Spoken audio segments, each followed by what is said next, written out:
Let's see if the sound is working. We got it Go. unmuted. There we go. It's working like crazy. And here we go. 5, 4, 3, 2, 1. I'm John Miglosh for the WDMA. We're going to be talking about direct mail not dead today and not dead yesterday. And off we go anyway. But first, the slide slipping, side splitting KFC new chicken nuggets. So let's get that over here. Let's see if we can get that started. New chicken nuggets from KFC? And it's their original recipe. Everybody's gonna want these.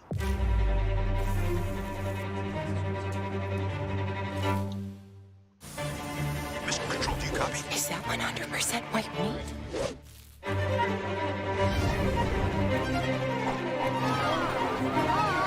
Uh-oh. Can I have another one? Try new Kentucky Fried Chicken Nuggets. You've never had nuggets like these. Okay, so there we go. Woo-hoo! Can you believe it? I told my wife about this last night. She said, I want some of those.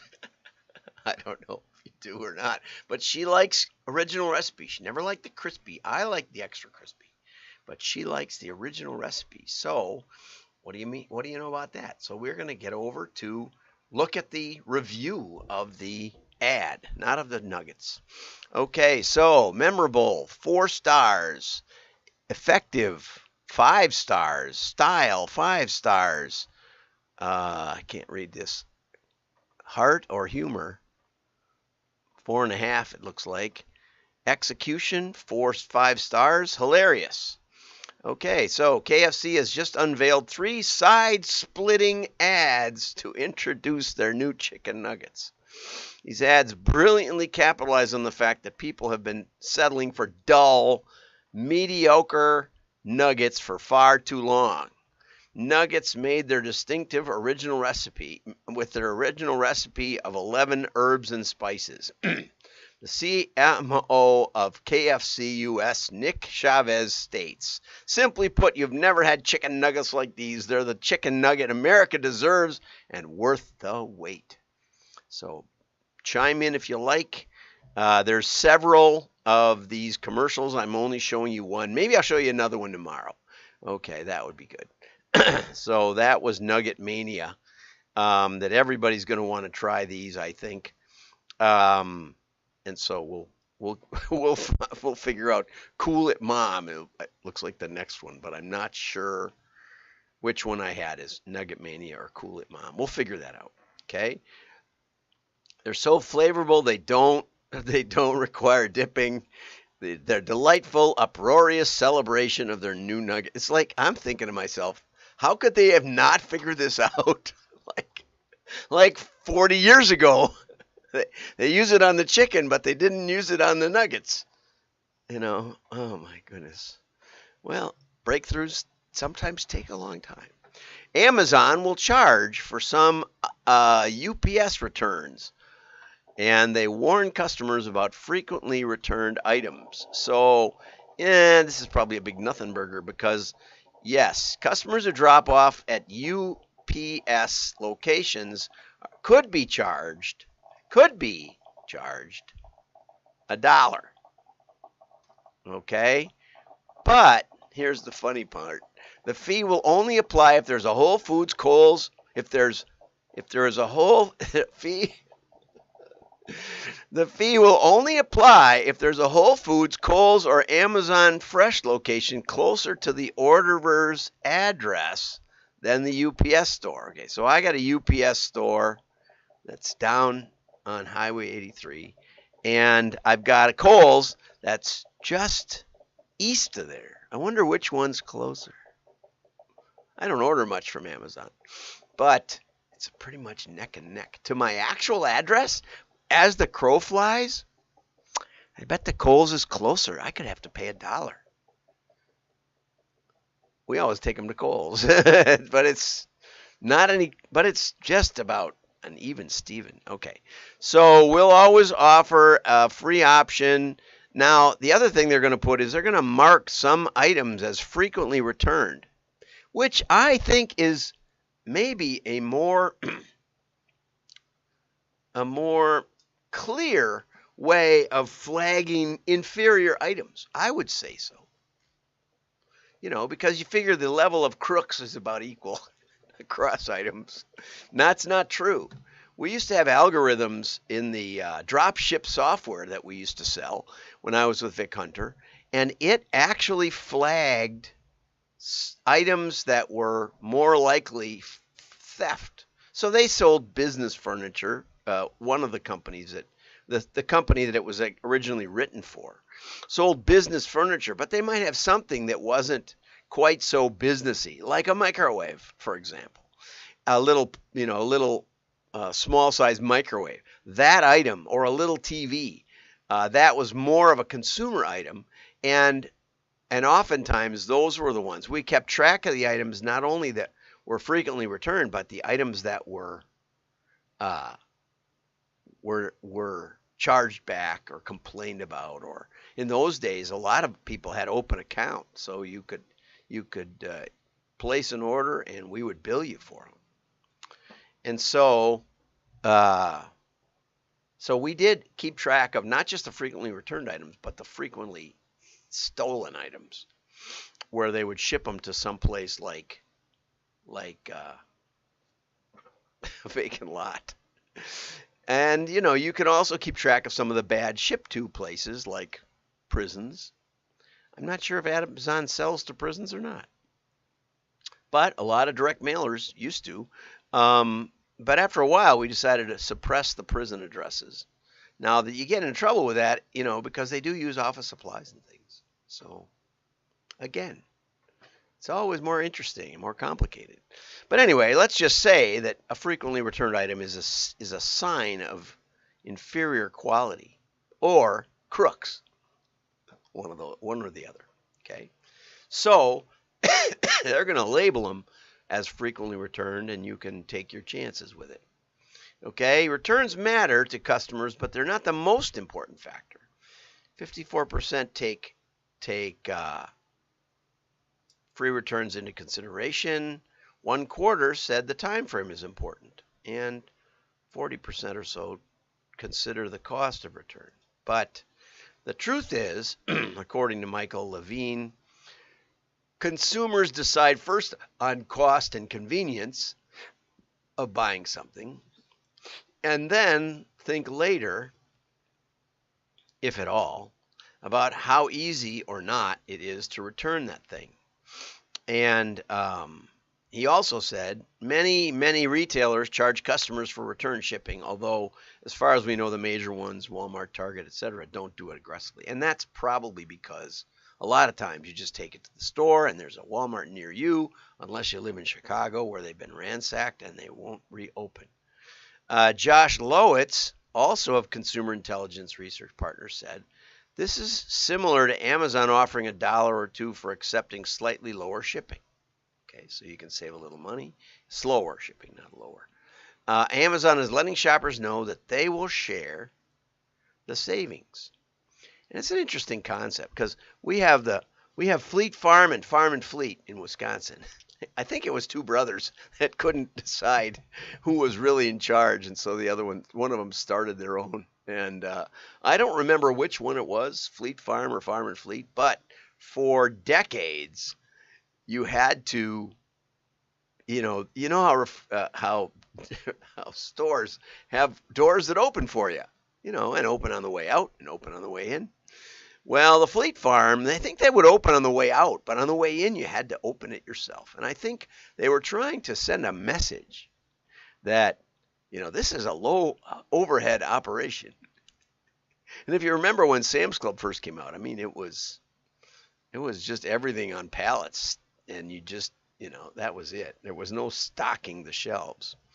So maybe it's just sending that message. We made a lot of money for Dick Cavella when we changed, because when we analyzed their orders, it was like there was zillions of orders for one fishing lure. Because you heard from your buddy, oh, the dual propeller swimming horse was the was the bass bait, best in the world. There is actually a bait like that. It has propellers on both ends. It looks like a Rapala with both propellers on both ends. You can't find it at Walmart. You can't find it at a fishing store. So you have to order it from someplace like Cabela's, who has every lure. And so I told Dick he had too many fishing lures. And he's losing a lot of money. And he took me out to the warehouses out on the prairie, his 9 million square foot warehouses, and showed me the little guys riding around in the shopping cart or in the golf carts. And I said, you can't possibly fulfill this for $1. His margins at the time were about 30%, 35%. He didn't want me to tell anybody, but that was a long time ago. And bless his soul. And so a $5 fishing lure, you had $1.50 or so margin on it. And that didn't count the catalog cost and all, the advertising cost. So you maybe could break even at 50 cents for, picking and fulfillment. But I just told the marketing department to raise the minimum order to $25. Not that you couldn't buy one fishing lure, but you'd be charged the return or the standard picking packing for a $25 order, not a percentage, which was very low for the $5 order. And what do you know? The average order went up. People would buy 3 fishing lures or 5 fishing lures instead of 1. So how you handle these little details is important. Get with a guy that's done it before.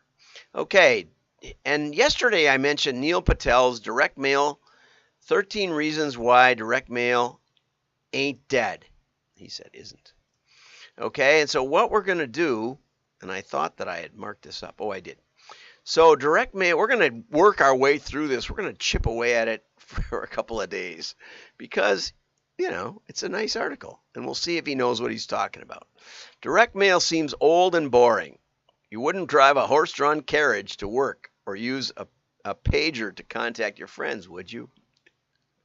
I saw a tweet yesterday about a guy whose banker told him that the horse was here to stay and the Model T was a passing fad. But instead of listening to his banker, he put $5,000 on Henry Ford and sold it like 19 years later or 15 years later for $2.5 million, which in 1915 was real money. Okay, so you never know what to bet on. You never bet enough on the winning horse. Direct mail feels outdated, okay? And yesterday's article about catalogs said that a millennium person might have said that. Direct marketing, it was actually about direct marketing, might have been old-fashioned, but now it's coming on for the millennials. They're starting to get in marketing positions, and they're saying, hey, I don't get much in the mail anymore. Let's send something in the mail. And so here he quotes the DMA statistics, response by mail. The green is customers, I believe, and no, the green is prospects. So even the prospect mailing does better than the customer mailings and overall performance of all the other media combined response rate. Now, later in the article, you'll see that he says that email and paid search have a higher ROI than mail, partly because, mail might have 3 times higher response, but it might also cost 10 times more. See, you got to look at all the numbers, right?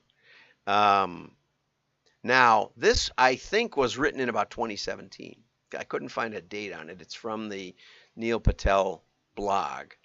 But like I said, it goes on and on and on. It's like an 18-minute read. So we're going to just chip away at it and see what happens. So direct mail, point number 1, direct mail has high ROI. Again, depends, right? And direct mail has a median ROI of 29%, putting it in 3rd place. And he shows this from the DMA report. Okay, there is email, there is social media, and direct mail is about tied with social media, and it beats everything else pretty far. Paid search or digital display ads. Okay, so it's almost double. It's double digital display ads. Then he says, "Are you curious about ROI?" And so I actually have queued up. I think I do. I have a direct mail calculator. Oops. Is that the one? No, that's the picture of it. Let's go over to YouTube. This is the direct mail calculator. Okay, and this is from US Presort. Okay, and it shows direct mail return on investment ROI calculator. And according to the way it loads up, this mailing has a minus 79% ROI, which doesn't sound so good to me. Maybe they were just looking at the at the bars. The nice big bar here is cost. And there's revenue and there's profit. Okay, so minus 79%. Okay, here's the number of responders, 550. Responders converted to buyers, cost per acquired buyer is $240. And so I noodled around with it a little bit. We'll leave the numbers alone. Here it shows 5,000 pieces mailed. You know, with a real mailing company, that's like the minimum for one list. So it's very, very small numbers. So, you know, that's almost, Vic used to say you needed 50 orders and this is only 13 orders. They call a responder, they call that response rate, and then they have conversion. This is what we called a two-step. Okay, but we wouldn't call that a 1% response gives you 50 of these people. But this would be like a 0.25% response in terms of generating orders. That's the way mailers normally work because there's a cost for every one of these little 50s here. There's a cost for that. Okay, you gotta get them to a website, or you gotta send them something, or you gotta mail them something. And so sometimes a high response rate actually costs you way more money. What you want is a high conversion rate. And I do have a calculator for that, a profit calculator if you're interested. But it's a little more complex than people think. But anyway, I decided to fool around with this one because down at the bottom they have sliders. And what I found was it takes a 40% conversion rate to get anywhere. And it doesn't seem to have a cost per conversion. Here, that gets me at a it still says it's negative. So maybe it's even higher than that. I think this one has to be 1.5 and this one has to be 40%. Let's see. I was playing with these. Now it shows a profit, a positive profit. But see, this is like profit against, this is like gross margin. I mean, I would say this is a terrible profit calculator, and I think Neil also does. So, the link is in here if you want to go to it right here. Here's how to calculate it. Just a terrible profit calculator. He says that baffling ROI says nothing of direct mail's response rate, which is 5.3% for mail sent to houses and 2.9% for prospects. That's because it's probably unlikely. You don't see that kind of response rate very often unless you have a really good offer, probably a low average order size. You just don't see that much ever. And it would probably be a mature company that really has their offer figured out. Okay, where they say compare that to email with a click-through rate of 2 to 3%, but that's click-through, and Google even says the average bounce rate is 50%. So that's enough for today.